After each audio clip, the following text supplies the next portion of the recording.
At the altar, my bride confessed our baby was actually my uncle's. I smiled and said, just like what you did to Mom. Rich people do weird things, release doves that attack guests, serve endangered fish, hire celebrity impersonators. But nothing prepared me for the Brennan wedding. Spring ceremony, $150,000 budget, country club reception for 250 guests. The red flag? The groom's best man was his uncle, mid-40s, sweating bullets, kept checking his phone. The bride, Sarah, looked stunning, but terrified. Not normal wedding nerves, she looked like someone being marched to execution. During photos, she kept touching her stomach and whispering to her maid of honor. The ceremony starts. Everything's perfect until the vows. Sarah gets 3 words in, I take you, before projectile vomiting all over the groom's tux, and her $8,000 dress, and the priest's shoes. The church erupts. Bridesmaids rushing with tissues, groomsmen stepping back in horror. But Sarah starts sobbing, not embarrassed crying, but deep, guilty, soul-crushing sobs. I'm sorry, Michael. I'm so sorry. The groom, covered in vomit, tries to comfort her. It's okay, wedding nerves. I'm pregnant. The church goes silent. You could hear her mother's pearls hit the floor. Michael freezes. But we haven't. We were waiting until marriage. Sarah's eyes find the uncle, just for a second, but everyone saw it. Tommy? Michael's voice cracks. Tommy? His uncle, his father's brother, his best man, the guy who taught him to drive, takes a step back. Mike, let me explain. Michael's fist connects with Tommy's jaw before he can finish. Tommy goes down but bounces back up swinging. They're rolling in the aisle, crushing bouquets, while the uncle's wife screams, You son of a bitch! That's my husband! She jumps on Tommy's back, clawing at his face while he tries to fight Michael. 3 groomsmen try to separate them, but she's feral, ripping out chunks of his hair. Tommy breaks free just long enough to yell, I've been planting my seed in... His wife's heel connects with his temple. He drops. That's when Michael says something that made everyone freeze. This isn't the first time, is it, Dad? Everyone turns to Michael's father, sitting in the front row. His face is white. What are you talking about? The father asks. Mom's diary. I found it after she died. She wrote about Tommy, about what you both did to her. Tommy, blood streaming from his nose, laughs. She wanted it, just like this one did. Sarah vomits again, this time on Tommy. Michael's father stands up. You swore that ended 20 years ago. Wait! Michael's sister shouts from the 3rd row. 20 years ago? That's when Mom was pregnant with... She stops, her face going pale. With me. The uncle's wife turns to her husband. Is Jessica yours? Tommy grins through the blood. Why do you think I pushed so hard to be best man? Had to keep it in the family tradition. Michael's father lunges at Tommy. They crash into the altar, sending candles flying. The priest is calling 911. Sarah's father is trying to drag her out. The country club manager is screaming about the fire spreading from the fallen candles. But here's the part that haunts me. As I'm backing away with my camera, I notice the maid of honor filming everything on her phone. She's smiling. Actually smiling. She sees me watching and mouths, Phase 1. Then the police sirens start, and she sends a text that I partially see over her shoulder. It worked. They all turned on each other. Your turn. Michael grabs my arm as I'm leaving. You got all this on camera? Yeah, but good. I'm going to need it for court. He looks at the chaos, his uncle being arrested, his father being questioned, Sarah still sobbing. Did you see what Hannah was doing? The maid of honor? She's not just the maid of honor. She's my ex, the one Sarah stole me from 3 years ago. His eyes are cold. And she's Tommy's daughter from his first marriage, the one nobody talks about. My blood goes cold. You mean, Sarah's been sleeping with her own maid of honor's father, and Hannah knew. She's known the whole time. He shows me his phone, a text from an hour before the ceremony, from Hannah. Still want to go through with this? Last chance to back out. His response, she deserves what's coming. I realize I haven't just photographed a wedding disaster. I've photographed a revenge plot. I'm sitting in my car outside the country club, hands shaking as I review the footage on my camera, when Michael taps on my window with an intensity that makes me jump. He slides into the passenger seat without asking, his vomit-stained tux reeking of champagne and betrayal, and says he needs every single frame I captured because his lawyer will need it for multiple lawsuits. I show him the clip of Hannah filming with that satisfied smile, and his jaw clenches so hard I hear his teeth grind. He watches it 3 times, his finger stabbing the replay button like he's trying to kill something. The footage shows Hannah's face lit up with this weird, calm happiness while people are screaming and fighting behind her. Michael's breathing gets faster with each replay. He pulls out his phone and starts scrolling through old messages, his thumb moving so fast I can barely track it. Then he stops on something and turns the screen toward me. It's a text thread between him and Hannah from 3 years ago, right after Sarah came into his life. Hannah's messages start normal, then get desperate, then angry, then they just stop. But 6 months ago, they start again. Different tone this time. Friendly, concerned, asking about wedding plans. Michael explains that Hannah isn't just his ex. She's been planning this destruction for 3 years, ever since Sarah stole him at a company party where Hannah worked as a bartender. He pulls up more messages showing Hannah befriending Sarah, offering to be her maid of honor, asking questions about his family. Every text is careful, like she's gathering information for some kind of mission.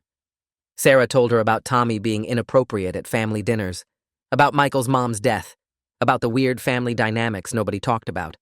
Hannah collected it all like she was building a case. The manipulation goes deeper than I imagined, and I realize I've documented something far more sinister than a wedding disaster. Michael's hands are shaking now too, and he tells me Hannah knew about Sarah and Tommy for at least 2 months before the wedding. She encouraged it. She told Sarah that Tommy understood her in ways Michael never could. She set up situations where they'd be alone together. Michael found messages on Sarah's phone after everything exploded, messages from Hannah pushing Sarah toward Tommy, telling her it was okay to explore her feelings. I feel sick looking at the evidence of this plan. Michael says Hannah's goal was never just to hurt Sarah. It was to destroy his entire family, to expose every secret, to make sure everyone suffered the way she suffered when Sarah took him away. He shows me a final message Hannah sent him an hour before the ceremony. Still want to go through with this? Last chance to back out. His response makes my stomach drop. She deserves what's coming. Michael admits he knew something was going to happen. Hannah told him she had proof of Sarah's affair and was going to reveal it during the ceremony. He could have stopped it. He could have called off the wedding quietly. But he wanted Sarah to suffer publicly the way he suffered privately when he found out about the cheating. He's not a victim. He's a co-conspirator. Before I can process this, police lights start flashing in my rearview mirror. Detective Quentin Baird arrives at the country club to take statements, and I'm one of the first people he interviews since I captured everything on camera. He's a weathered cop in his 50s who's clearly seen too much family violence. His face has these deep lines around his eyes like he's spent years squinting at crime scenes. He asks me to walk him through what I saw, and I show him the footage on my camera's display screen. He watches without expression until Hannah appears on screen with that smile. Then his whole face changes. His jaw tightens, and he leans closer to the screen. When I show him Hannah's Phase 1 text, his expression shifts from routine to deeply concerned. He pulls out an evidence bag and asks if he can photograph my camera screen. I let him, and he takes like 20 pictures of that text message from different angles. He asks me to preserve all footage as evidence and not share it with anyone except law enforcement and my lawyer. His voice gets really serious when he says this. He tells me this isn't just a wedding disaster anymore. It's a potential criminal conspiracy. He needs me to not post anything on social media, not talk to any journalists, not even tell my friends what I saw. He hands me his card and writes his personal cell number on the back. Call me directly if anyone pressures you about this footage, he says. Anyone at all.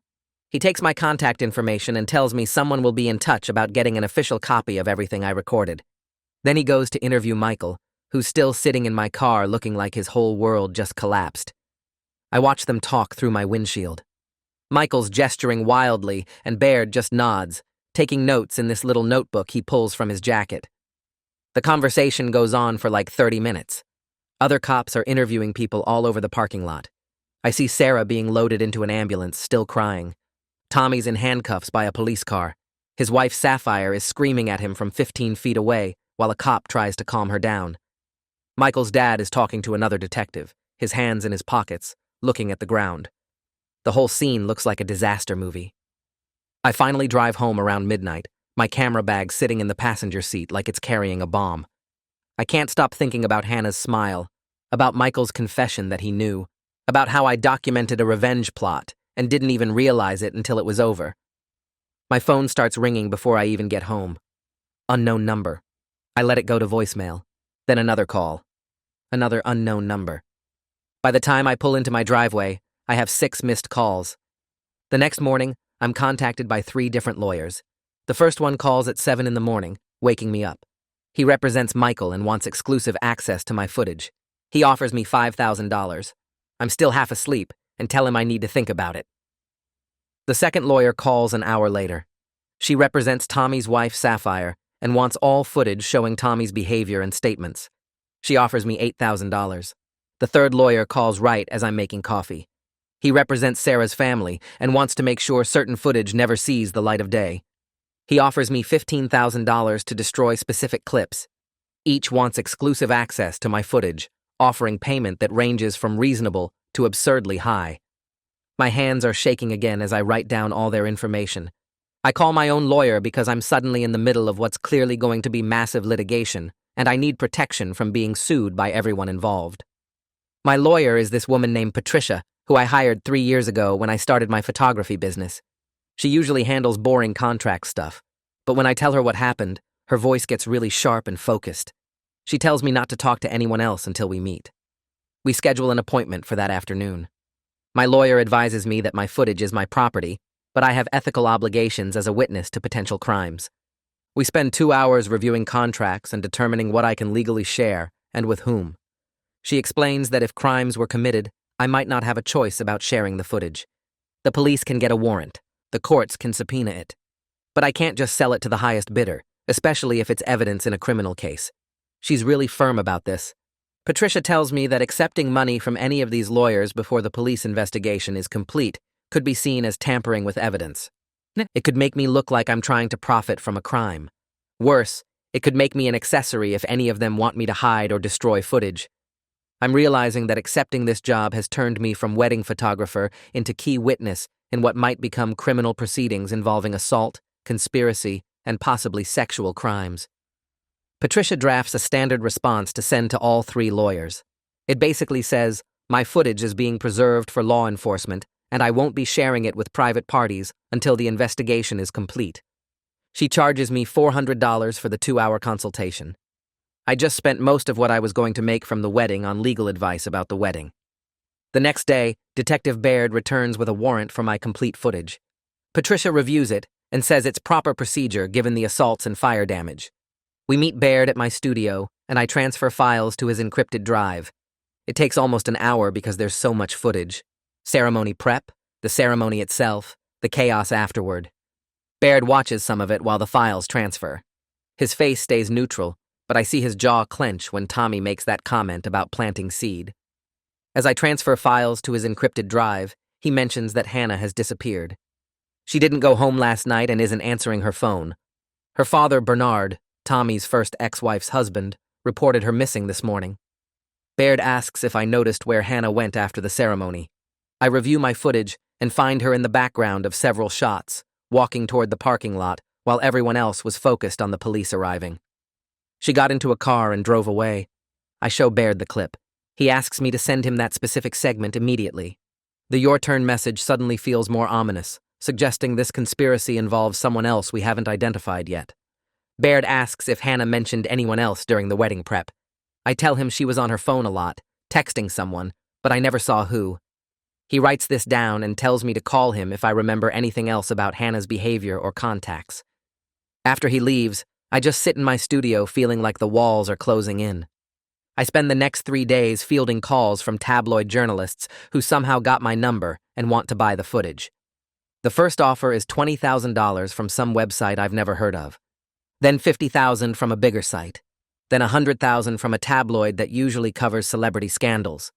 The offers reach 6 figures, which is tempting given my struggling photography business. I've got rent due, equipment payments, and now legal fees.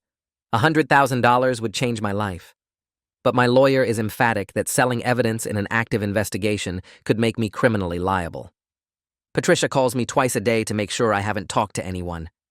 She tells me about a photographer in another state who sold crime scene footage and ended up being charged with obstruction of justice.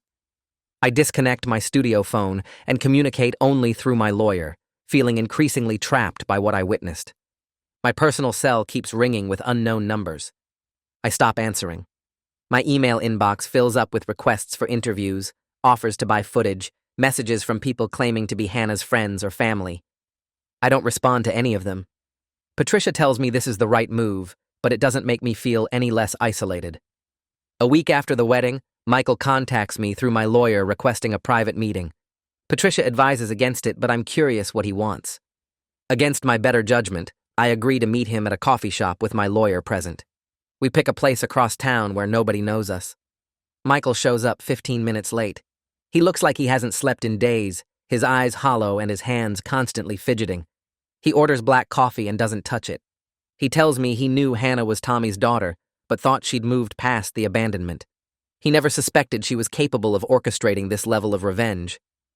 Tommy left Hannah's mom when Hannah was 5. Never paid child support. Never visited.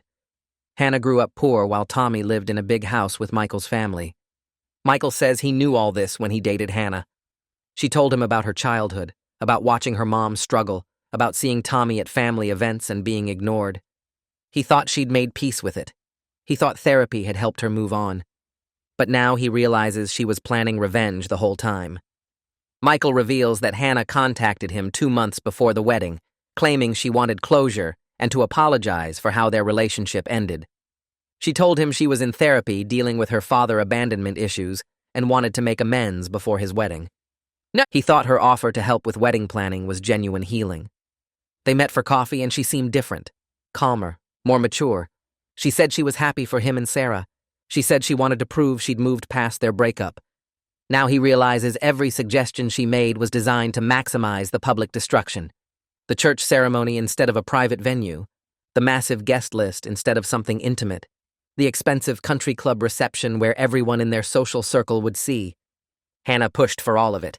She convinced Sarah it would be more meaningful. She told Michael it would show Sarah how committed he was. Every detail was calculated. During our conversation, Michael admits something that makes my stomach drop. He suspected Sarah was cheating but didn't know with whom. He found texts on her phone that she'd deleted, but he recovered from her cloud backup. Vague messages about meeting someone, about feeling guilty, about not knowing what to do. He confronted her, and she denied everything. Said the messages were about work stress. He didn't believe her, but he didn't have proof. Then Hannah started feeding him concerns about Sarah's behavior, suggesting she was having an affair but never naming Tommy. She'd say things like, "I saw Sarah having coffee with someone yesterday. She looked really close with him." Or, "Sarah seems distracted lately. Is everything okay?" She planted seeds of doubt without giving him enough information to act on. Michael says he was planning to confront Sarah after the honeymoon, but Hannah convinced him the wedding day revelation would be more honest and prevent a marriage built on lies. She told him Sarah deserved to face the consequences of her choices publicly. She said private confrontation would let Sarah control the narrative. Michael admits he agreed because his ego couldn't handle being the fool who got cheated on quietly. He wanted everyone to see what Sarah did to him. He wanted her humiliated the way he felt humiliated. So he let Hannah orchestrate the whole thing. He knew the pregnancy announcement was coming. He knew about Tommy. He let it happen because he wanted revenge too. I push my coffee cup away and stand up. My lawyer starts to object, but I'm already walking toward the exit. Michael calls after me, but I don't turn around. Outside, I sit in my car for 20 minutes trying to process what he just admitted. He knew. He planned it. He used me to document his revenge without telling me what I was really shooting. I drive home and spend the rest of the day reviewing the footage frame by frame, looking for signs I missed. Every smile from Hannah, every nervous glance from Sarah, every check of Michael's phone takes on new meaning now that I know the truth. I'm not just a photographer anymore. I'm evidence in a conspiracy. The next morning, Detective Baird calls while I'm making coffee. His voice sounds tired and frustrated. He tells me they finally found Hannah. She checked herself into a psychiatric facility the day after the wedding, claiming she was having thoughts about hurting herself after witnessing the traumatic family violence. Her lawyer already gave a statement to the press painting her as a victim who had a mental breakdown watching her abusive father destroy another family. The detective pauses, and I hear papers shuffling. He says the psychiatric commitment makes her legally unavailable for questioning for at least 72 hours, maybe longer if her doctors claim she's still unstable. I ask if he believes the suicide story. He laughs without any humor and says Hannah's lawyer had the admission paperwork ready to file within hours of the wedding ending, which suggests premeditation rather than spontaneous crisis. But involuntary commitment is involuntary commitment, and they can't question someone who's supposedly a danger to themselves. He tells me to expect more legal pressure from everyone involved and warns me to document any threats or intimidation attempts. I thank him and hang up, then stare at my phone wondering how deep this conspiracy actually goes. 2 hours later, my lawyer calls. She sounds angry. Sarah's mother, Valerie, hired a lawyer who sent a formal demand letter requiring me to destroy all footage from the wedding.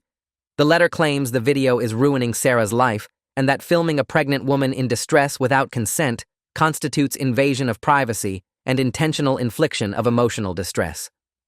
My lawyer reads me portions of the letter, which describes Sarah as a vulnerable victim who was manipulated by an older man and then publicly humiliated during what should have been the happiest day of her life. Valerie is threatening to sue me personally for damages if I don't comply. My lawyer explains that legally, I can't destroy evidence in an active investigation, even if I wanted to, and that truth is a complete defense against defamation claims. But she warns me that defending against a lawsuit would cost tens of thousands in legal fees, even if I ultimately win. I ask what I should do. She tells me to do nothing, let her handle all communication, and prepare for this to get much worse before it gets better. I spend the next 2 weeks in a fog of anxiety, jumping every time my phone rings. Every person involved in the wedding disaster wants something from me. They want me to give them the footage, destroy the footage, edit the footage, testify for them, or stay silent. Everyone wants to control what I saw and documented. My footage is objective truth, and that's exactly what makes it dangerous to people trying to spin their own narratives. I stop answering calls from numbers I don't recognize and communicate only through my lawyer. 14 days after the wedding, Detective Baird calls to tell me Tommy was arrested. The charges include assault for attacking Michael during the ceremony and making terroristic threats. Tommy's lawyer tried to argue self-defense since Michael threw the first punch, but my footage clearly shows Tommy's response went way beyond reasonable force. He didn't just defend himself, he escalated the violence and made explicit threats. Bail gets set at $50,000. The detective tells me Tommy's wife, Sapphire, refused to post bail, leaving Tommy sitting in county jail while his lawyer tries to negotiate a lower amount. I feel a grim satisfaction knowing Tommy is finally facing consequences, but it's mixed with guilt that my footage is the reason he's locked up. The next day, Sapphire's divorce lawyer contacts my lawyer requesting specific footage clips. Sapphire is filing for divorce and needs evidence that Tommy has been unfaithful throughout their marriage. She claims she had no knowledge of Tommy's relationship with Sarah or his history of affairs. Her lawyer wants the footage showing Tommy's admission about planting his seed in multiple women, his casual attitude about the affairs, and his verbal abuse during the fight. My lawyer explains the proper legal channels for providing evidence, and I authorize the release. Watching the footage get carved up and distributed to different lawyers for different cases makes me feel like I'm feeding bullets into a war where everyone is shooting at each other. Nobody is innocent. Nobody is purely a victim. Everyone made choices that led to this disaster, and my camera captured all of it. 3 days after Tommy's arrest, I get a message request on social media from someone named Amy Lancaster. The profile picture shows Michael's sister, the one who discovered Tommy might be her biological father. Her message is short and desperate. She says she needs to talk to someone who saw what happened, someone who isn't family and doesn't have an agenda. She asks if we can meet somewhere public. My lawyer advises against it, saying Amy could be trying to get information to use against me in the various legal proceedings. But something about her message feels genuine. She doesn't sound manipulative or calculating. She sounds broken. I message back and suggest meeting at a park near my apartment. We agree on the next afternoon. Amy arrives 15 minutes early. I recognize her from the wedding, but she looks completely different now. Her hair is pulled back in a messy ponytail, and she's wearing sweatpants and a college hoodie. Her eyes are red and swollen like she's been crying for days. We sit on a bench near a playground where kids are screaming and laughing, the sound feeling jarring against the heaviness of why we're here. Amy thanks me for meeting her and apologizes for reaching out. She says she's been going through her mother's diary, the one Michael mentioned during the wedding chaos. Her voice shakes as she describes reading detailed accounts of Tommy's abuse spanning years. Her mother wrote about Douglas knowing everything and doing nothing, choosing family reputation over her safety. Amy stops talking and stares at the playground. She tells me her entire identity is falling apart. If Tommy is her biological father, then everything she thought she knew about her childhood is a lie. Douglas isn't really her dad. Her relationship with him was built on his complicity in her mother's abuse. She starts crying, and I hand her tissues from my bag. She wipes her eyes and tells me something that makes my stomach drop. Hannah contacted her 3 months before the wedding, claiming she wanted to research family history for a surprise wedding gift. Amy thought it was sweet and spent hours sharing stories about family dynamics, Tommy's inappropriate behavior at family gatherings, and her mother's struggles with depression. She gave Hannah everything she needed to build her revenge plan, and Amy had no idea she was used. Amy asks if she can see the footage, particularly Hannah's behavior during the ceremony. I hesitate because my lawyer specifically told me not to show anyone, but Amy's desperation breaks through my caution. I pull up the video on my phone and show her the clip of Hannah filming with that satisfied smile while everyone fought and bled. Amy watches it 3 times, her face getting paler with each viewing. She starts crying harder, saying she thought Hannah genuinely cared about healing family wounds and making peace before Michael's wedding.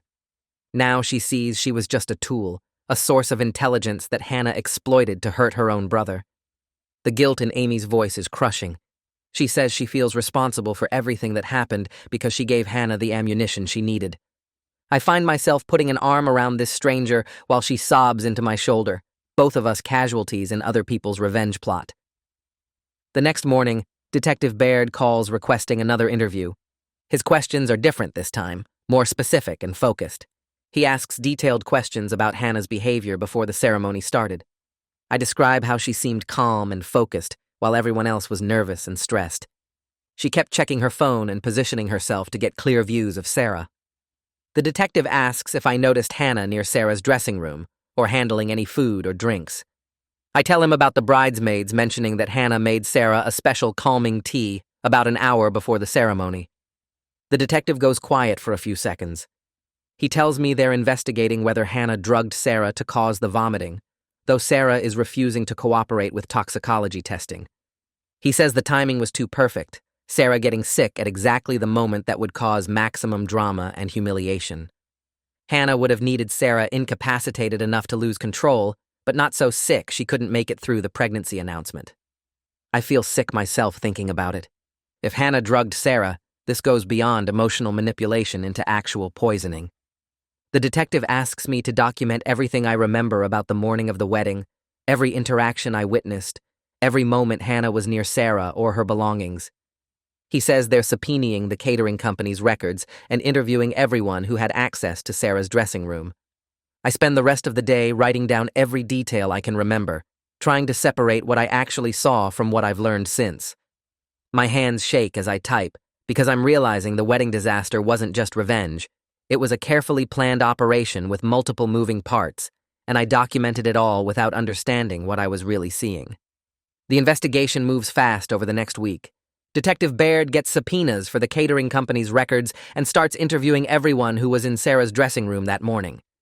3 bridesmaids give statements saying Hannah insisted on making Sarah a special calming tea about an hour before the ceremony.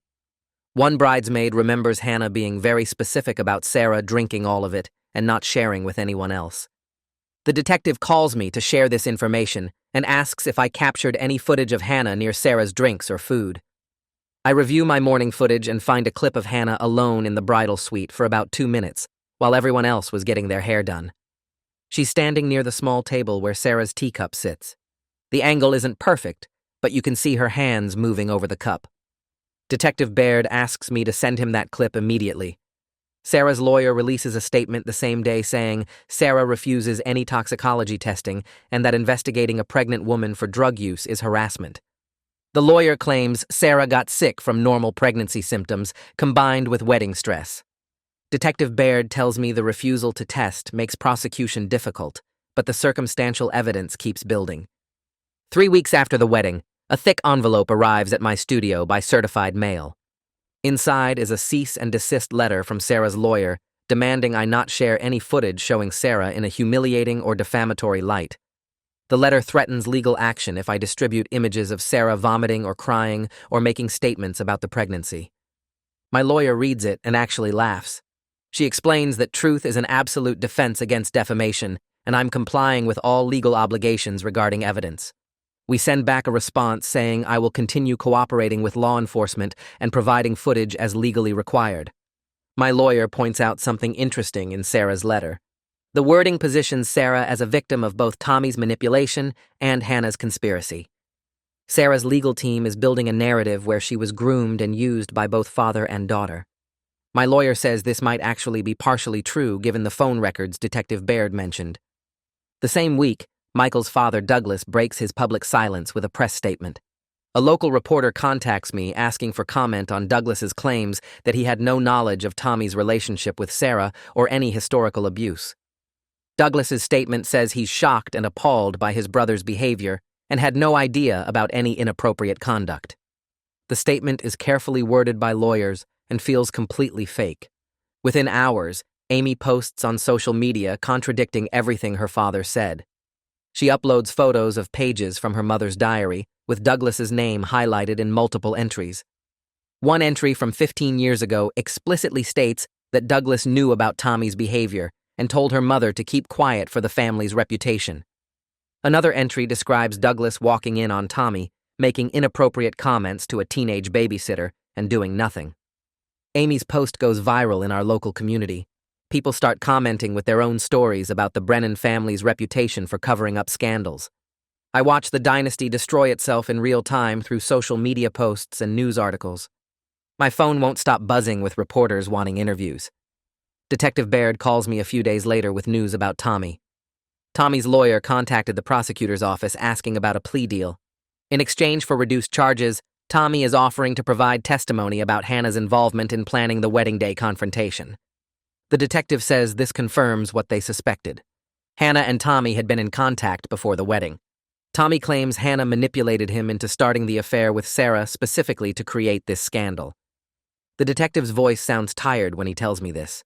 He says the case keeps getting more twisted with each new piece of evidence. Tommy is trying to position himself as Hannah's victim now, claiming she seduced him into the affair as part of her revenge plot.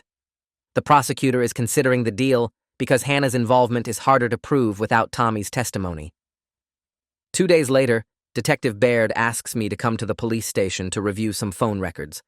He spreads out printed call logs across the table in the interview room. The records show Hannah and Tommy were in regular contact for 6 months before the wedding. The calls started infrequent, maybe once every 2 weeks.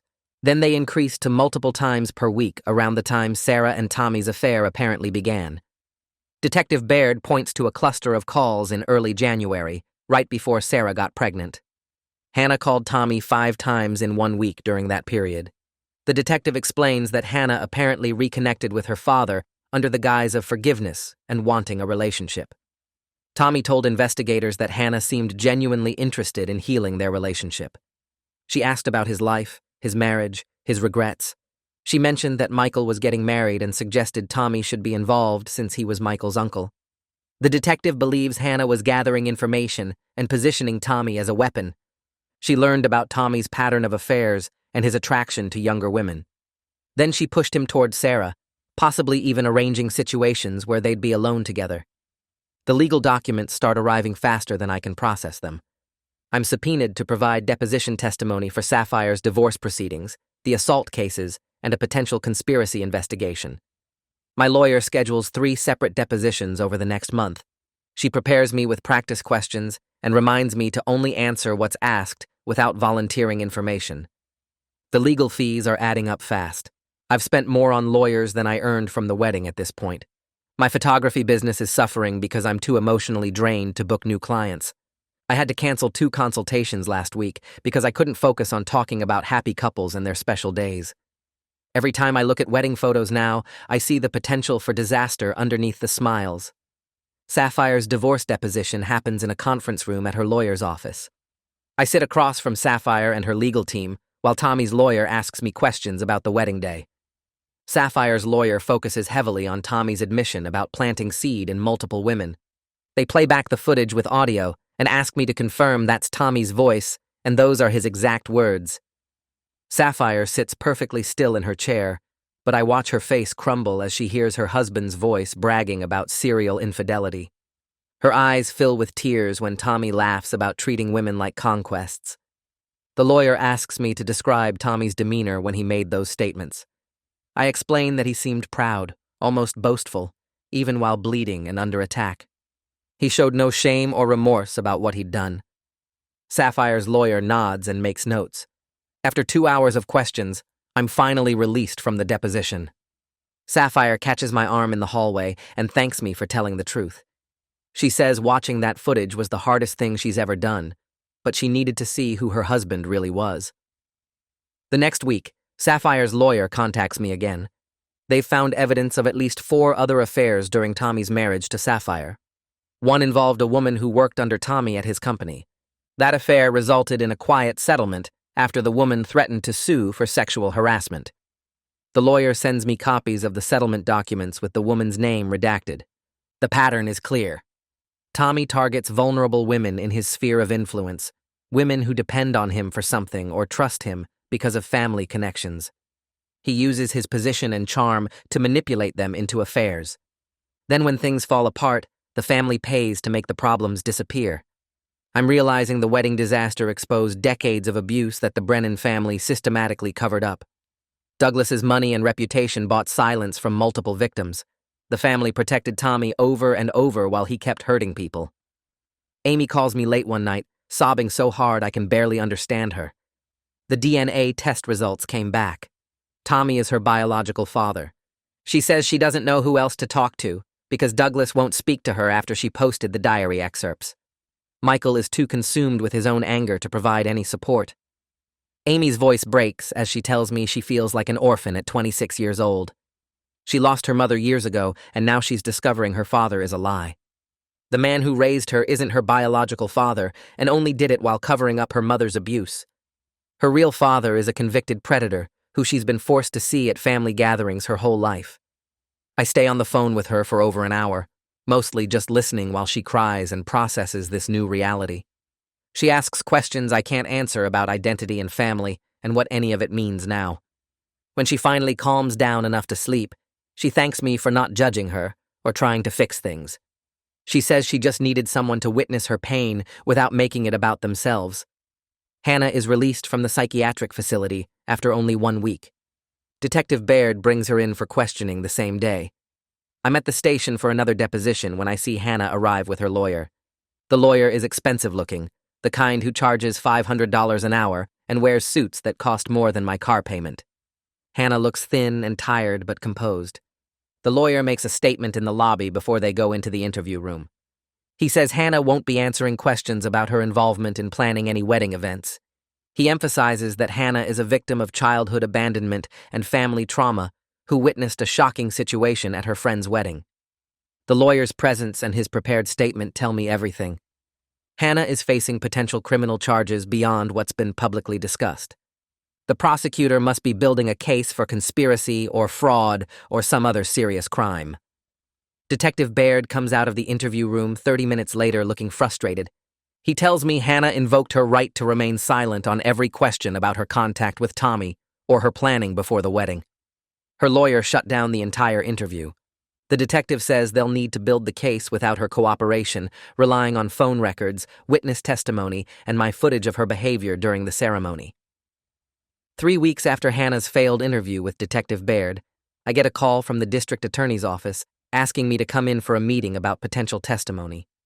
The prosecutor, a woman in her 50s with reading glasses hanging from a chain around her neck, spreads crime scene photos and my wedding footage across a conference table. She explains that a grand jury is being convened to consider conspiracy charges against Hannah, and my documentation of Hannah's behavior during the ceremony is central to proving criminal intent. The prosecutor points to the timestamp on my footage, showing Hannah filming with that smile while Michael and Tommy fought, blood spreading across the church floor. She asks if I'm willing to testify about what I witnessed, and I tell her yes, because at this point, I'm too deep into this mess to back out.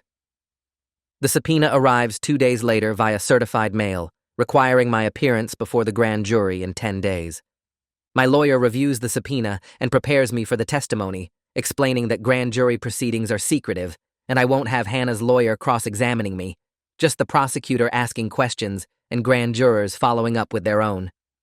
The preparation sessions take hours, as my lawyer walks me through potential questions about Hannah's demeanor, the text message I saw, and my professional assessment of whether someone filming a violent confrontation with a satisfied expression suggests prior knowledge. On the morning of my grand jury appearance, I dress in business clothes and bring my camera with the original footage loaded, feeling my hands shake as I walk into the courthouse. The grand jury room is smaller than I expected, with 23 ordinary people sitting in tiered seats looking at me as I take the oath and sit in the witness chair. The prosecutor starts with basic questions about my role as the wedding photographer, then moves into Hannah's behavior before and during the ceremony. I describe how Hannah was calm and focused while everyone else showed normal wedding stress, how she positioned herself to capture Sarah's reaction during the vows, how she pulled out her phone to film when the chaos started. The prosecutor plays my footage on a large screen, and I watch the grand jurors' faces change from curious to disturbed as they see Hannah smiling while her father bleeds and her ex-boyfriend attacks him. One grand juror, an older man in the back row, asks me directly if I believe Hannah knew violence would occur, and I answer honestly that everything about her behavior showed anticipation rather than surprise. Another juror asks about the text message I partially saw over Hannah's shoulder, and I repeat the words I remember seeing. The prosecutor shows me phone records confirming the text was sent to someone whose number is redacted in the documents I'm shown, asking if the timing matches what I witnessed. I confirm it does, and the prosecutor thanks me for my testimony before I'm dismissed. Walking out of the courthouse, I feel exhausted and dirty, like I've just participated in destroying someone's life, even though I'm only reporting what I saw. 4 days later, the news breaks that the grand jury has indicted Hannah on conspiracy to commit assault and filing a false police report. Her lawyer holds a press conference that afternoon, and I watch it on my laptop from my studio between editing sessions for actual paying clients. The lawyer stands at a podium with Hannah beside him, looking pale and fragile in a conservative dress, her hair pulled back, no makeup. The lawyer describes Hannah as a victim of childhood abandonment who suffered a mental breakdown when confronted with her father's continued pattern of abuse, painting her as a traumatized witness rather than an orchestrator. The indictment details that the prosecutor releases to the media tell a different story, citing my testimony about Hannah's calm demeanor and the text message as evidence of premeditation. I watch the press conference and feel sick to my stomach because I know the truth is more complicated than either version being presented. Hannah is both a victim of Tommy's abandonment and an architect of calculated revenge, both traumatized and manipulative, both sympathetic and culpable. The media coverage explodes after the indictment, with local news stations running segments about the wedding disaster and the conspiracy charges. 2 weeks after Hannah's indictment, I'm at my studio editing photos from a corporate event when my phone rings with news that Sarah has gone into early labor. She's only 32 weeks pregnant, and the premature birth becomes another media spectacle with reporters camping outside the hospital. Sarah delivers a baby boy who weighs 4 pounds and requires immediate NICU care, his tiny body hooked up to machines that help him breathe and regulate his temperature. The custody battle that was theoretical suddenly becomes immediate and urgent. Tommy files for paternity rights from county jail, submitting a motion through his lawyer claiming he has a constitutional right to establish paternity and seek custody of his biological child. Michael's lawyer files a counter-motion arguing that Tommy's criminal behavior and history of sexual misconduct make him unfit for any parental rights.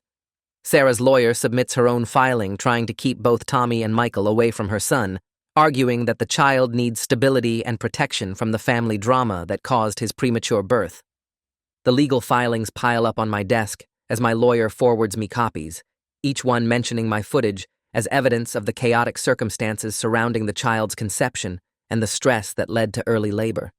Sarah's lawyer uses the premature birth to argue that everyone involved in the wedding conspiracy should be held liable for damages, claiming the stress of the disaster and subsequent legal proceedings directly caused medical complications. 3 days after the baby's birth, a process server shows up at my studio with a civil lawsuit naming me as a defendant. Sarah is suing me for contributing to her emotional distress by filming the incident rather than intervening to stop the violence or protect her well-being. The lawsuit claims I had a duty as a professional present at the scene to prioritize human welfare over documentation, and my choice to keep filming while she was traumatized makes me partially liable for her suffering and the baby's premature birth. I read the complaint sitting in my car outside the studio, feeling my chest tighten with anxiety about potential financial ruin. My lawyer's reaction when I forward him the lawsuit is immediate and angry. He calls me within an hour, his voice tight with frustration, as he explains, "This is a transparent attempt to intimidate a witness and suppress evidence." He says Sarah's lawyer knows the lawsuit has no legal merit, but is using it as leverage to pressure me into not cooperating with the criminal prosecutions or potentially destroying my footage. We schedule a meeting for the next morning to discuss our response strategy. At his office, my lawyer spreads the complaint across his desk and points out the weak legal arguments, explaining that I had no duty to intervene in a family dispute and was acting within my professional capacity as a hired documentarian. He drafts a motion to dismiss based on my role as a photographer with no legal obligation to stop private citizens from fighting each other, arguing that Sarah's theory of liability would make every journalist and photographer legally responsible for the events they document. The motion hearing is scheduled for 2 months out, meaning I have to live under the threat of this lawsuit while continuing to cooperate with the criminal cases. My lawyer files the motion and sends a strongly worded letter to Sarah's lawyer warning that if the case isn't dropped, we'll seek sanctions for filing a frivolous lawsuit designed to intimidate a witness. The stress of the lawsuit affects my business as I struggle to focus on client work while worrying about legal bills and potential liability. A week after my motion to dismiss is filed, Detective Baird contacts me again about verifying footage for another interview. Douglas has finally agreed to speak with investigators after weeks of refusing, and they need me to confirm what my footage shows about his reaction during the wedding ceremony. I meet the detective at the station, and we review the footage together, focusing on the moment when Michael revealed his mother's diary entries about Tommy's abuse. Douglas's face in my footage shows shock, but not surprise, more like someone hearing something they already knew being said out loud. The detective plays the footage during Douglas's interview, while I wait in an observation room, watching through one-way glass as Douglas sits across from Detective Baird, looking decades older than he did at the wedding. Douglas admits he knew about Tommy's history of inappropriate behavior with women, but claims he thought it had stopped after Tommy's first divorce.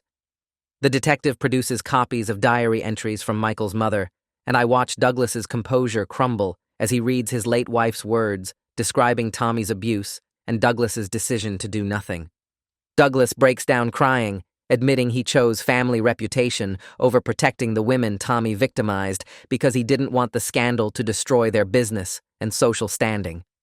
The detective asks if Douglas was aware of other victims beyond his wife, and Douglas hesitates before nodding and naming 2 women who worked for the family business years ago. Within a week of Douglas's confession, those 2 women come forward publicly with their own accusations against Tommy. One woman describes being assaulted at a company retreat 15 years ago while Douglas was present at the same hotel. The other woman details a pattern of harassment and assault over several months that ended when Douglas paid her $50,000 to sign a non-disclosure agreement and leave the company. The family's wealth and reputation that Douglas was trying to protect is being systematically destroyed by the truth he tried to hide. I watch news coverage of the women's press conference and realize I'm witnessing the consequences of complicity play out in real time. Douglas faces potential civil liability from multiple victims now that his knowledge and inaction are public record. His lawyer releases a statement saying Douglas deeply regrets his past decisions and is cooperating fully with authorities, but the damage to the family name is complete. 2 months after the wedding, the prosecutor contacts me about Hannah's upcoming trial. The trial is scheduled for 4 months out, giving both sides time to prepare their cases. The prosecutor offers Hannah a plea deal through her lawyer, suggesting she plead guilty to reduced charges in exchange for testifying against Tommy about his history of abuse and manipulation. Hannah's lawyer is seriously considering the plea because the alternative is going to trial, where a jury will see my footage of her smiling while people fought and bled. The prosecutor tells me I'm listed as a key prosecution witness, regardless of whether Hannah takes the deal, meaning more time away from my struggling photography business and deeper involvement in this legal nightmare. I ask the prosecutor how much longer this will consume my life, and she honestly tells me the criminal cases could take another year to fully resolve, with potential appeals extending even longer. The weight of being trapped in other people's revenge and destruction settles over me like a heavy blanket I can't shake off. That evening, Michael contacts me through a brief text message asking if we can talk. We meet at a coffee shop near my studio, sitting at a corner table away from other customers. He looks exhausted, with dark circles under his eyes, and a nervous energy that makes his hands constantly fidget with his coffee cup. He asks me directly if I regret taking the job to photograph his wedding, and I tell him honestly that I regret not recognizing the warning signs I should have seen. His uncle being his best man was unusual. Sarah's obvious terror during photos was a red flag. Hannah's suspicious calmness stood out even then.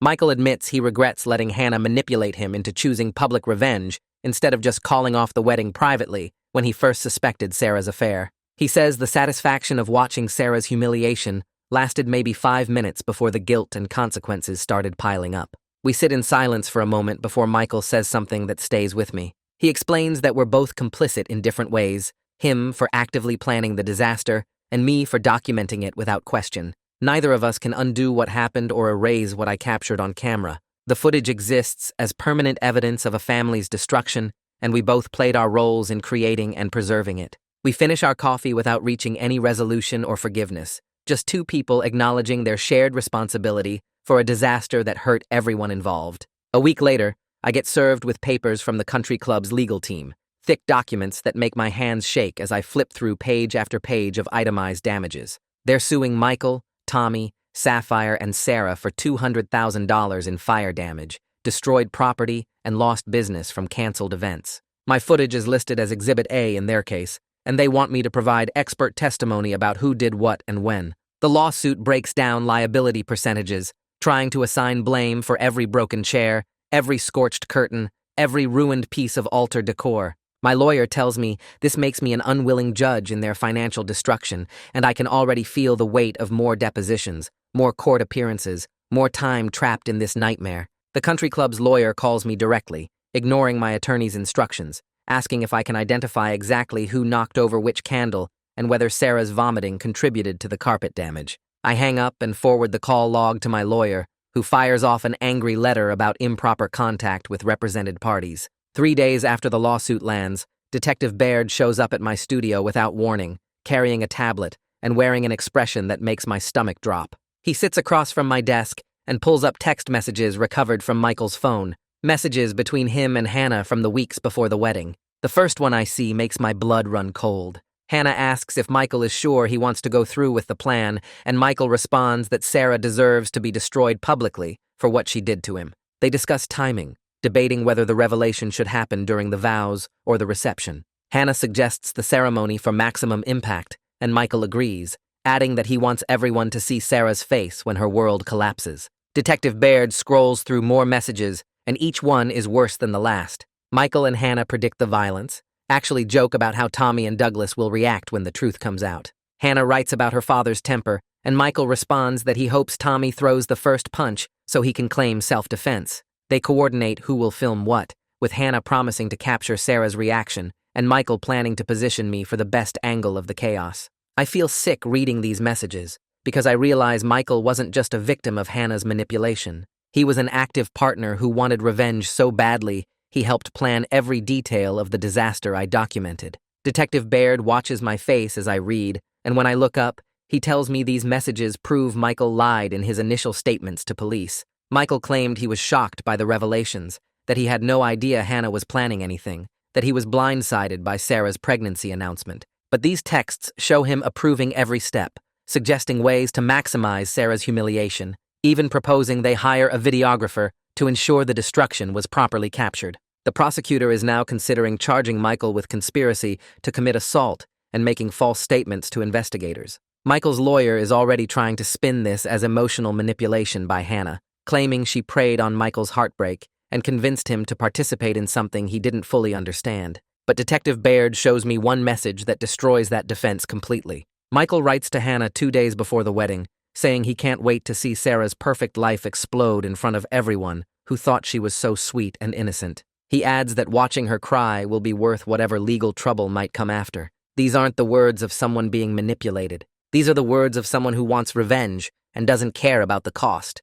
My lawyer calls me the next morning to tell me I'm being called back for another deposition, this time specifically about my conversations with Michael after the wedding and what he told me about his knowledge of Hannah's plan. I sit in the same conference room with the same court reporter, but this time the questions are sharper and more focused. The lawyer asking questions represents Sarah now, and she wants to know exactly what Michael said to me when he grabbed my arm as I was leaving the church. I have to testify that Michael told me Hannah was his ex, that he knew she was Tommy's daughter, that he showed me the text message asking if he wanted to back out. The lawyer presses me on whether Michael seemed surprised by any of the revelations during the ceremony, and I have to honestly say no, he seemed angry, but not shocked. She asks if Michael requested my footage for legal purposes, and I confirm that he specifically said he would need it for court before the police even arrived. Every answer I give destroys Michael's civil case against Sarah and opens him up to criminal prosecution. My own lawyer warned me before the deposition that telling the truth would make me a target for Michael's anger, but lying would make me an accessory to conspiracy. I choose truth, even knowing what it will cost me. Michael's response comes within hours of my deposition testimony being filed with the court. A text message to my phone, brief but threatening, telling me I destroyed his life and he'll make sure I never work as a photographer in this city again. He says I had no right to betray him after he trusted me with the truth, that I chose Sarah's side over his, that I'll regret making an enemy of him. I screenshot the message immediately and forward it to my lawyer, who sends it straight to Detective Baird with a note about witness intimidation. The detective calls me 20 minutes later to say they're picking Michael up for making criminal threats against a witness in an active investigation. I watch through my studio window as police cars pull up to Michael's apartment building 3 blocks away, and I see him being walked out in handcuffs an hour later. The man I initially felt sympathy for as a betrayed groom is now facing multiple criminal charges, and I'm directly responsible for his arrest. My phone rings with calls from reporters who somehow already know about the arrest, and I turn it off completely, unable to handle any more questions about my role in this family's destruction. The prosecutor contacts me again 2 weeks later with news that Hannah has accepted a plea deal. She's pleading guilty to conspiracy to commit assault in exchange for testifying against both Tommy and Michael in their criminal trials. The prosecutor explains that Hannah's testimony will detail how she reconnected with Tommy after years of estrangement, how she slowly encouraged his relationship with Sarah while gathering evidence, and how she coordinated with Michael to plan the wedding day exposure down to the minute. Hannah's lawyer apparently advised her that going to trial would mean a jury watching my footage of her smiling while her father and ex-boyfriend fought,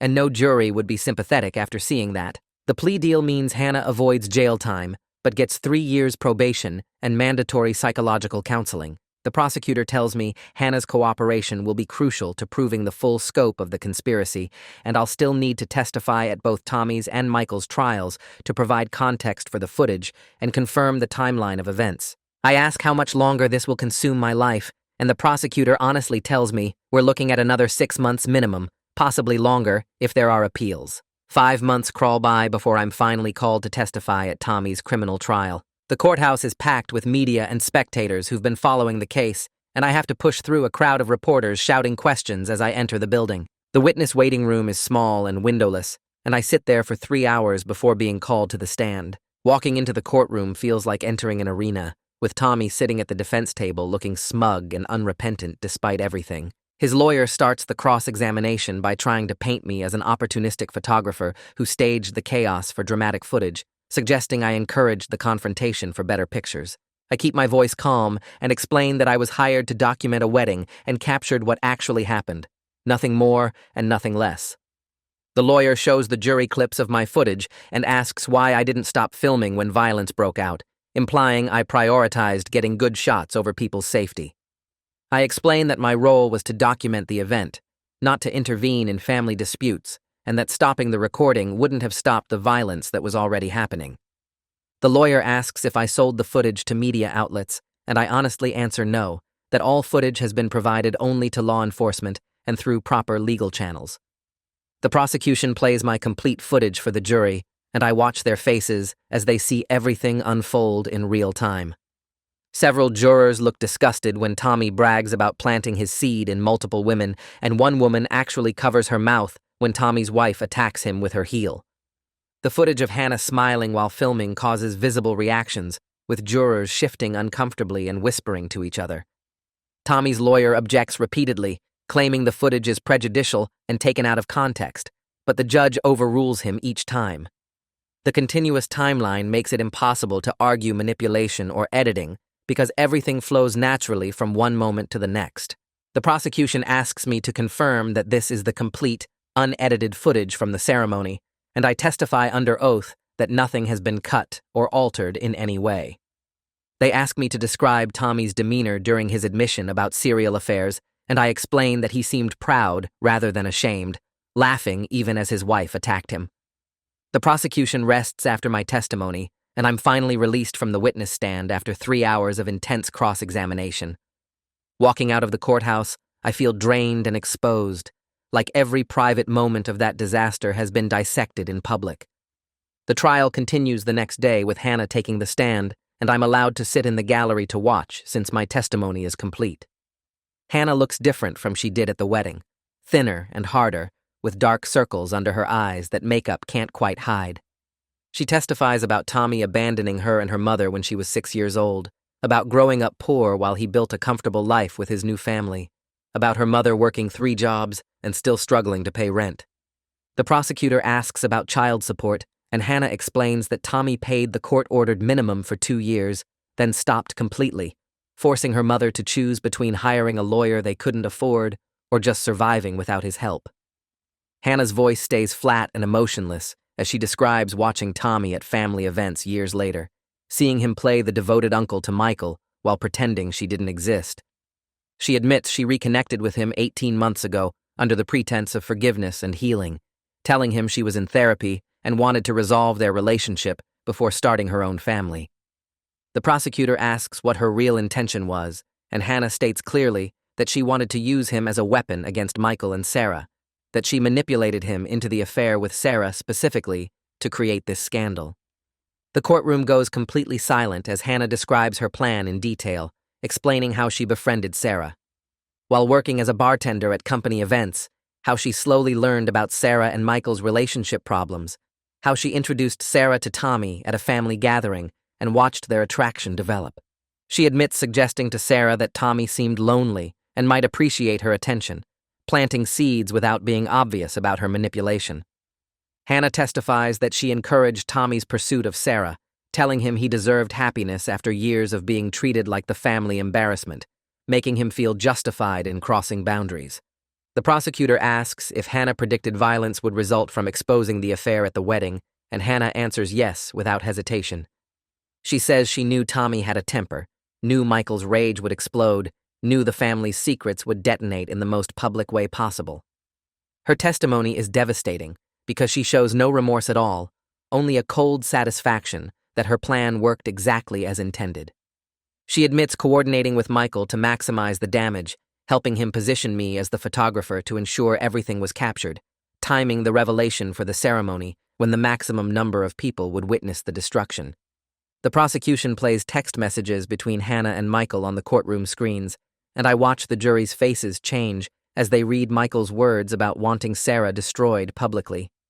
Hannah reads several messages aloud, including one where Michael jokes about Sarah vomiting being perfect timing because it made her look even more pathetic. She describes how Michael suggested ways to ensure the family's destruction would be complete, including making sure Douglas and Tommy would both be present when the truth came out about their shared history of abuse.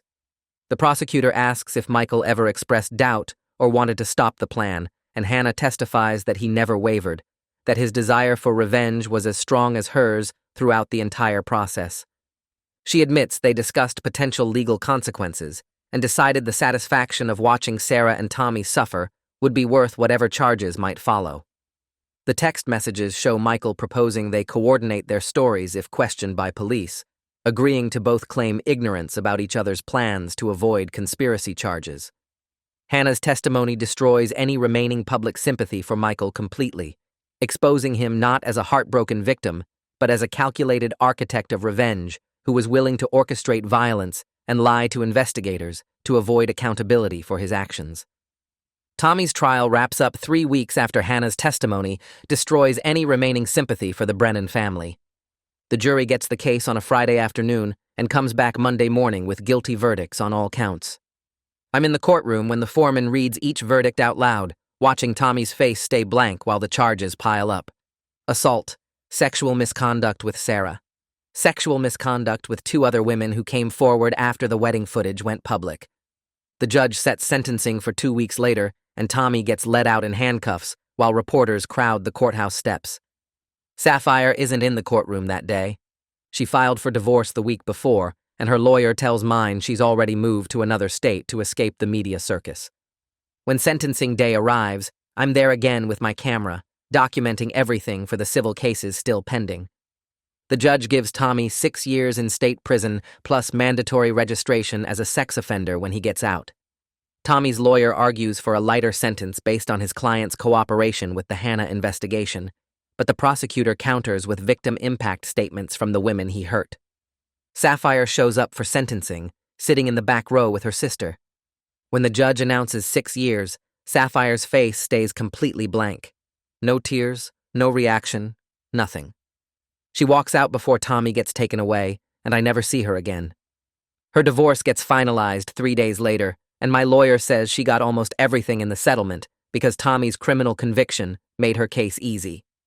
Michael's trial starts exactly 2 weeks after Tommy gets sentenced. The courthouse is less crowded this time because Michael isn't as obviously a villain as Tommy, but the prosecutor still has my footage and Hannah's testimony showing Michael knew about the plan. I get called to testify on day 2 of the trial. Michael's lawyer tries a different approach than Tommy's did, arguing that Michael was manipulated by Hannah and his text messages were just angry venting, not actual conspiracy. The prosecutor asks me to describe Michael's behavior after the wedding when he told me about the revenge plot.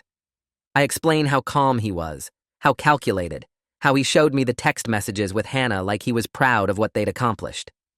The jury watches my footage of Michael grabbing my arm and asking if I got everything on camera.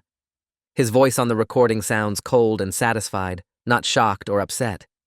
Michael's lawyer tries to argue I'm biased because Sarah sued me, but my lawyer objects and the judge sustains it. The trial lasts 4 days total. The jury comes back with guilty verdicts on conspiracy to commit assault and making false statements to police when he claimed he didn't know about Hannah's plan. Michael's sentencing happens a week later, and I'm there watching from the gallery. The judge gives him 3 years probation, 200 hours of community service, and a permanent criminal record. No jail time, because the judge says Michael was partially manipulated by Hannah and didn't directly participate in the violence. But the conviction means Michael loses his job at the financial firm where he worked. I watch him leave the courthouse after sentencing, and he looks completely broken. His lawyer has to guide him by the elbow because he's just staring at the ground. He got the revenge he wanted, destroyed Sarah and his family publicly, but it cost him everything. My lawsuit with Sarah drags on for another month after Michael's conviction. Her lawyer keeps arguing I had a duty to intervene, or at least warn someone about what might happen. But my lawyer points out I didn't know about the plan until after everything exploded. The judge finally dismisses Sarah's case against me, ruling that I was acting within my professional capacity as a hired photographer. Sarah gets ordered to pay my legal fees, which total $30,000 by the time everything's done. Her lawyer files an appeal immediately because Sarah doesn't have that kind of money as a single mother with a premature baby in NICU care. My lawyer tells me not to worry. The dismissal will stand because the judge's ruling was solid. 6 months after the wedding, I get an email from Amy. She's using a different last name now, not Brennan or Lancaster. The email says she moved across the country to get away from the family scandal, and she's in therapy 3 times a week processing everything. She thanks me for being kind to her when we met at the park, says everyone else treated her like either a victim who needed saving or a pawn in someone else's game. She writes that my humanity during all the chaos meant more than I knew. She doesn't want to stay in touch, but wanted me to know she's building a new life away from the Brennan name. The country club's lawsuit gets settled around the same time. They wanted $200,000 for fire damage and lost business, but they end up accepting insurance payouts and small contributions from the people who can actually pay. Tommy's in prison, so he contributes nothing. Michael's broke from legal fees. Douglas pays $50,000 as part of settling other claims. The venue gets renovated, and I hear from the wedding coordinator that they've implemented new policies. Now they require background checks and psychological evaluations for wedding parties that show signs of serious dysfunction. She tells me the Brennan disaster changed how they handle events permanently. Hannah finishes her probation 8 months after her conviction and moves to another city where nobody knows her story. She starts a blog about family trauma and revenge, that gets pretty popular in certain online communities. I check it sometimes out of morbid curiosity. She writes about how abuse victims can become abusers themselves when they choose vengeance over healing. Her posts are thoughtful and self-aware, talking about the cycle of trauma and how she perpetuated it. But I notice she never expresses genuine remorse for the specific people she hurt. She regrets the personal cost of her choices, the criminal record and destroyed relationships, but not the actual harm she caused. Douglas sells the family home 9 months after the wedding. The house has been in the Brennan family for 30 years, but he can't afford to keep it with all the legal settlements. He uses the money to pay claims from Tommy's other victims, women who came forward after the wedding made the news. He also sets up a trust fund for Sarah's baby, which surprises everyone. My lawyer forwards me a letter Douglas sent through his attorney. He apologizes for his family's chaos affecting my life and business. The letter includes a check for $10,000 to cover my uncompensated legal expenses and lost income from cancellations. He writes that it's the closest thing to accountability he can offer. I deposit the check because I need the money, but the letter feels hollow. Douglas enabled Tommy for decades and only took responsibility after everything was already destroyed. Sarah finally drops her appeal of the lawsuit dismissal a year after the wedding. Her lawyer sends a brief apology through official channels. Sarah acknowledges she was wrong to sue me, that I was just doing my job and she was lashing out at everyone because she couldn't face her own choices. The message says her baby is thriving despite being born premature. She's working with a therapist to process being both a victim of Tommy's manipulation and a willing participant in betraying Michael. I don't respond because there's nothing left to say between us. A week after Sarah's apology arrives, I get contacted by a documentary filmmaker who wants to license my wedding footage. The offer is substantial, enough to cover all my legal expenses and replace the income I lost from canceled bookings. But using the footage for a documentary feels wrong, like I'd be profiting from other people's trauma. My lawyer says I own the rights and can legally license it however I want. The ethical question keeps me awake for several nights. The footage shows real people at their absolute worst, lives being destroyed in real time. Do I have the right to let someone turn that into entertainment, even if it's framed as educational content about family dysfunction and revenge? I spend 3 weeks wrestling with the documentary offer, the contract sitting on my desk while I photograph baby showers and engagement sessions. The money would solve everything, cover the legal bills, and replace lost income and give me breathing room for the first time in months. But every time I pick up the phone to call the filmmaker, I see Hannah's satisfied smile and Tommy's blood on the church floor and Sarah doubled over vomiting. These are real people at their absolute worst, not entertainment. My lawyer tells me it's my legal right to license the footage however I want, that I own the copyright and can profit from my work. But owning the right doesn't make it right. I call 3 different ethics professors at local universities, asking hypothetical questions about documentation and exploitation. The 3rd professor mentions her department studies family violence and conspiracy, and something clicks. I could donate the footage for research instead of entertainment. The academic use feels different, more respectful of the trauma I captured. I contact the university's institutional review board and explain what I have. They're interested immediately, promising to use the footage only for educational purposes, with all faces blurred and names changed. I work with my accountant to structure it as a charitable donation, taking the tax deduction that helps financially without feeling like I'm cashing in on other people's destruction. The footage gets transferred to the university's secure servers, and I keep only a single encrypted backup for legal purposes. The documentary filmmaker calls twice more with higher offers, but I tell him the footage isn't available. He sounds annoyed, saying I'm leaving money on the table, and I hang up feeling lighter than I have in months. My photography business starts recovering slowly as the Brennan wedding fades from the local news cycle. The first few months after the scandal, I got maybe 2 inquiries a week, mostly from people who wanted the drama photographer rather than someone who could actually capture their day well. But 6 months out, regular clients start returning. I'm more careful now about which weddings I accept, trusting my gut when something feels off. A couple contacts me about their winter wedding, and during the consultation, the groom keeps making weird jokes about his best man being untrustworthy. The bride laughs uncomfortably and changes the subject. I politely decline the booking, saying my schedule is full. 2 weeks later, I hear through the wedding coordinator network that the groom called off the wedding after discovering his best man and bride had been sleeping together for months. My instincts were right. Another couple wants me for their summer ceremony, and everything seems normal until I meet the families. The groom's mother and the bride's father keep exchanging loaded glances, and the bride's mother looks like she wants to murder someone. I ask careful questions about family dynamics, and the bride admits her parents are recently divorced, and her father is dating the groom's recently divorced mother. I suggest they might want a photographer with experience in complex family situations and refer them to a colleague who specializes in blended families. They seem relieved I brought it up. Word spreads among wedding planners that I survived the Brennan disaster, and some clients actually want to hire me because of it. They figure if I can handle that level of chaos, I can handle anything their wedding throws at me. It's weird being known as the photographer who documented a revenge plot, but the notoriety brings in business from couples who value professionalism under pressure. A year after the wedding, I'm picking up coffee at my usual shop when I see Michael sitting alone at a corner table. He looks different, thinner and older, with gray showing at his temples that wasn't there before. He sees me and nods, not hostile but not friendly either. I consider leaving, but something makes me walk over. We have an awkward conversation, both of us dancing around what happened while talking about safe topics like the weather and the coffee shop's new menu. Finally, he tells me he's working as a consultant now, that his criminal conviction made him unhireable in his old field. He's in therapy twice a week, dealing with rage issues and his need to control everything. His therapist helped him understand that destroying Sarah publicly didn't bring him peace or justice, just emptiness and shame. He admits he thought revenge would feel satisfying, that watching her humiliated in front of everyone would heal the betrayal he felt. Instead, it just left him hollow and disgusted with himself for being capable of that level of cruelty.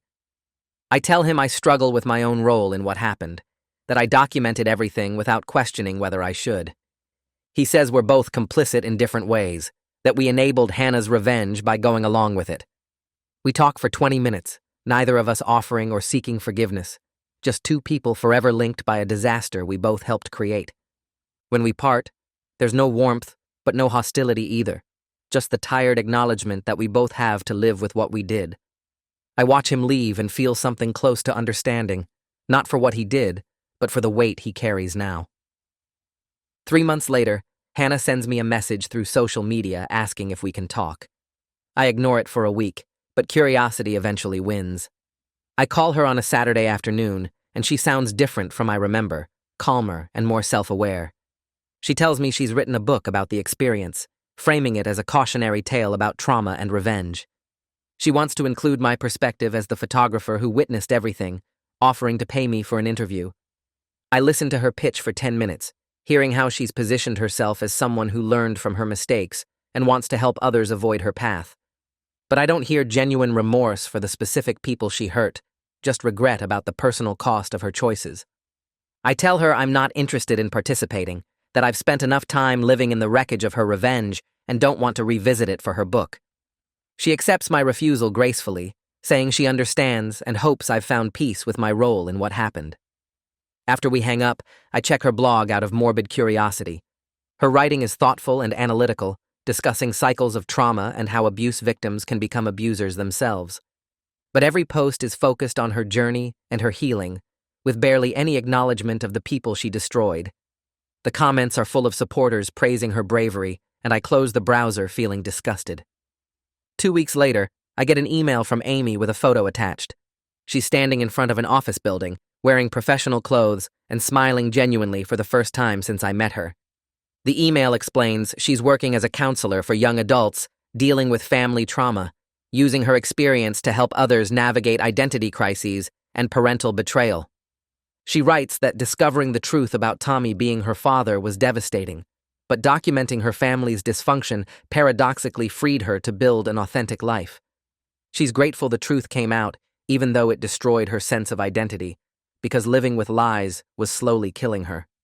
She thanks me for treating her with kindness when everyone else saw her as either a victim or a pawn. Her new job involves helping kids whose families hid secrets about paternity, adoption, and abuse. She tells them that truth is painful but necessary, that you can't heal from something you don't acknowledge. I write back congratulating her and saying I'm proud of how she's turned her trauma into something that helps others. Her response is immediate, saying that my documentation of the wedding gave her proof that she wasn't crazy, that the dysfunction she'd always sensed in her family was real and documented.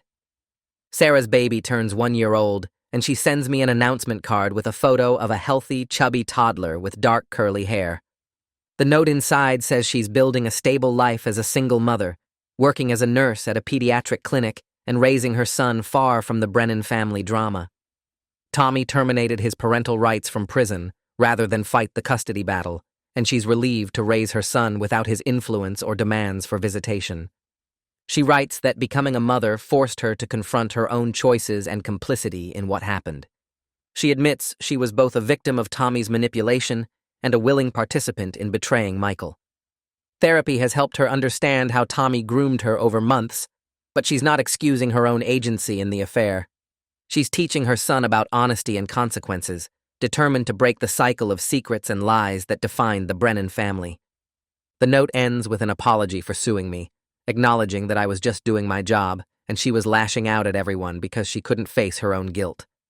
I put the announcement on my fridge, a reminder that sometimes people do learn and grow from their worst moments. 2 years after the Brennan wedding, I'm contacted about photographing another high society event.